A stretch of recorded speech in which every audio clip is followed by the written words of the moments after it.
먼저 우리 맞벌이 부부들은 아이와 보내는 시간이 절대적으로 적어요. 그러다 보니 하루에 잠깐 보는 우리 아이가 어떻게 크고 있는지 이 짧은 퇴근 후 저녁 시간 동안에 잘 판단하면서 지내야 됩니다. 그럼 도대체 우리 아이가 괜찮다는 걸 어떻게 판단할까요?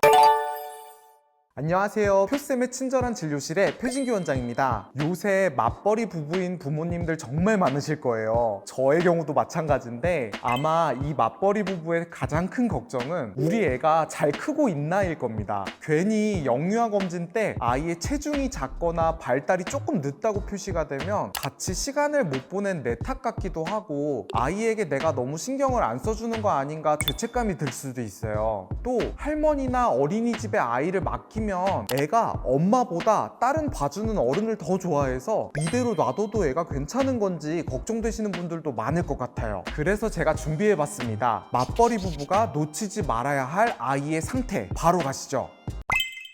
먼저 우리 맞벌이 부부들은 아이와 보내는 시간이 절대적으로 적어요. 그러다 보니 하루에 잠깐 보는 우리 아이가 어떻게 크고 있는지, 성격이 삐뚤어지고 있지는 않은지, 어린이집에서 적응은 잘 하고 있는지 등등을 이 짧은 퇴근 후 저녁 시간 동안에 잘 판단하면서 지내야 됩니다. 그럼 도대체 우리 아이가 괜찮다는 걸 어떻게 판단할까요? 어떤 면을 보고 아이가 문제가 있는지, 어떤 면을 좀 신경 써주면 좋은지 알 수 있을까요? 세계보건기구 WHO에서는 사람의 well-being, 즉 괜찮다라고 하는 정의를 육체적, 정신적, 사회적 건강으로 나누고 있습니다. 우리 아이도 이 기준에 잘 맞춰서 잘 크고 있는지를 체크한다면 크게 문제를 놓치지 않을 수 있을 거예요. 가장 먼저 아이의 육체적인 건강 상태를 봐주시면 좋습니다. 당연한 얘기지만 아이의 육체적인 건강은 잘 먹고 잘 자고 안 아픈지 이 세 가지를 생각해 주시면 되세요. 특히나 맞벌이 부부의 경우는 아이의 식습관이 제대로 자리 잡지를 못할 수가 있습니다. 예를 들어서 아침밥을 거르고 어린이집을 보내서 점심이나 저녁을 너무 많이 먹는다던가, 아이를 보는 주 양육자가 아이를 다루기 위해서 간식을 너무 많이 줘서 주된 탄단지의 영양이 제대로 공급이 안 되고 있을 수가 있습니다. 아이가 아침, 점심, 저녁 식사를 골고루 챙겨 먹고 있는지, 혹시 간식이 점점 늘어나는 중인지를 좀 확인해 보시고 적절하게 조절을 항상 해주시는 것이 좋습니다. 또한 아이가 잘 먹는 것 말고도 잘 자는 것도 생각해야 됩니다. 보통 맞벌이 부부가 퇴근하고 나면 아이는 그동안 못 봤던 엄마 아빠와 놀고 싶어서 밤잠을 더 늦게 자게 되고, 엄마 아빠도 미안한 감정이 있다 보니까 밤이라도 아이랑 재밌게 놀아주다 보면 아이의 수면이 적절하게 이루어지지 않는 경우가 많습니다. 이런 경우에는 가족들끼리 회의를 좀 하셔서, 예를 들어서 저녁 6시에 저녁 식사를 하고 7시에서 8시까지는 엄마 아빠랑 노는 시간, 8시부터는 책 읽고 8시 반부터는 수면 의식, 9시에 수면, 이런 식으로 아이의 저녁 스케줄을 딱 정하고 수면 의식을 구체적으로 정해서 아이가 충분한 수면을 취할 수 있게 해주시는 것이 좋습니다. 혹시 우리 아이가 잠을 너무 안 들고 싶어서 버티는 게 너무 심하다고 하면 구체적인 영상은 여기를 참고해 주시면 좋겠습니다. 이런 잠 안 자는 아이들 말고도 아이가 너무 악몽을 꾼다거나 잘 때 너무 무서워한다고 하면 엄마 아빠가 안 보는 낮 시간대에 미디어 노출이 혹시 너무 많지는 않은지, 폭력적이거나 자극적인 영상을 자주 접하는지도 확인해 보시는 게 좋아요. 세 번째로 잘 먹고 잘 자는 것 말고도 아이가 어디 아픈 곳은 없는지를 주기적으로 체크해 봐야 됩니다. 맞벌이 가정은 보통 아이 어린이집을 매우 어린 나이에 보내는 경우가 많습니다. 속상하지만 아이를 어린 나이에 원해 보낼수록 감기나 장염이 자주 걸릴 수밖에 없어요. 이건 아이가 갑자기 면역력이 막 떨어져서가 아니고 다수의 아이들과 함께 생활하다 보니까 바이러스에 노출이 많아지기 때문입니다. 그래서 이렇게 두 돌 전에 아이가 어린이집을 먼저 다니고 있다고 하면 한 달에 한 번에서 3번 정도 새로운 감기나 장염에 걸리는 것이 보통입니다. 이렇게 아이가 감기에 자주 걸릴 때 부모님이 어떤 부분을 신경 써주시면 좋을까요? 일단 어린이집을 어린 나이에 어쩔 수 없이 보내는 반면에 나머지 부모와 있는 시간에는 가능하면 다른 아이들과의 노출 지출을 줄여주시는 겁니다. 예를 들어 아이 하원 후에 아이들이 많은 놀이공간이나 아이들이 많은 문화센터, 학원 같은 곳은 좀 줄이는 것이 좋고, 이런 아이들 많은 놀이공간은 한 달에 한 번, 몇 달에 한 번 이런 식으로 횟수를 정하셔서 방문하시는 것을 추천드려요. 맞벌이 부부는 이렇게 아이가 자주 아픈데 속상하게도 병원에 데려가기가 정말 쉽지가 않아요. 그래서 내가 사는 곳 주변에 의원이나 병원 등 아이가 정규 시간에 아플 때 간단하게 갈 수 있는 의료원과 급하게 아플 때 갈 수 있는 응급실을 미리 파악해 놓는 것이 중요합니다. 일하다가 갑자기 아이가 열이 난다고 하면 어디 병원으로 어떻게 방문한다, 이걸 미리 생각해 두시는 것이 좋아요. 또 엄마 아빠가 급하게 아이를 데리고 병원에 가지 못할 때 대신 가줄 사람을 미리 정해놓고 부탁을 좀 미리 해놓는 것도 좋습니다. 자,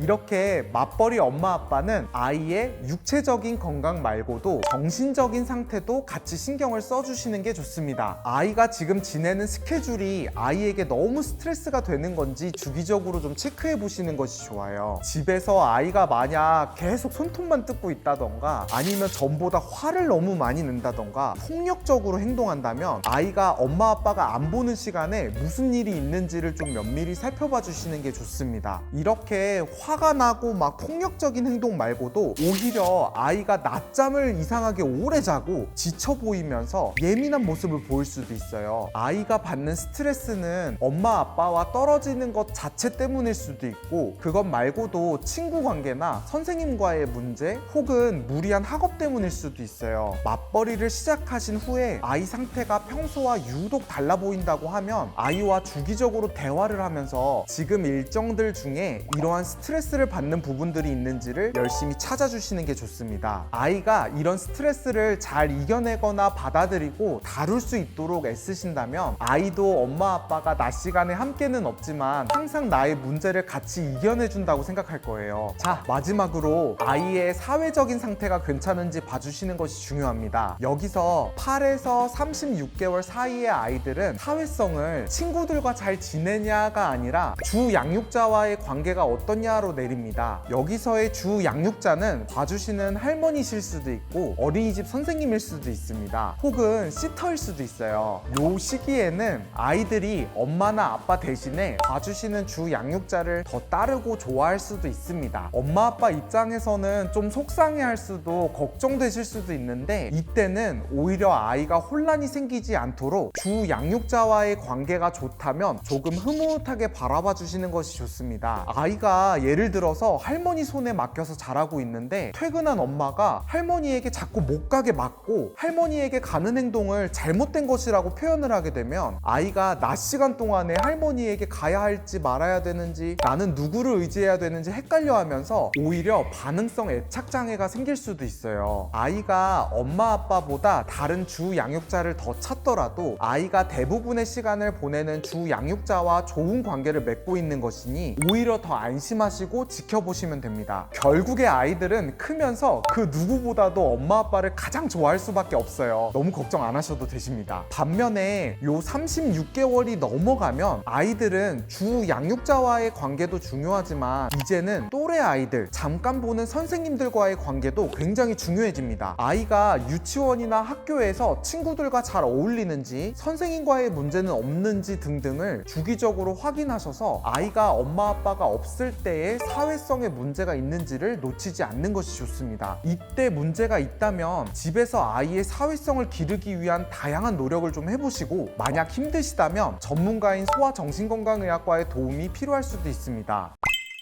자, 지금까지 내용들을 요약해 드리겠습니다. 맞벌이 부부의 아이들을 봐주실 때 유독 신경 써주실 부분들입니다. 지금부터 나오는 요 체크리스트를 한번 캡처하셔서 하나씩 쭉 확인해 보시면 우리 아이가 문제가 있는 부분이 있는지를 확인하실 수 있을 겁니다. 첫 번째, 식습관 문제, 수면 문제, 아픈 곳이 있는지.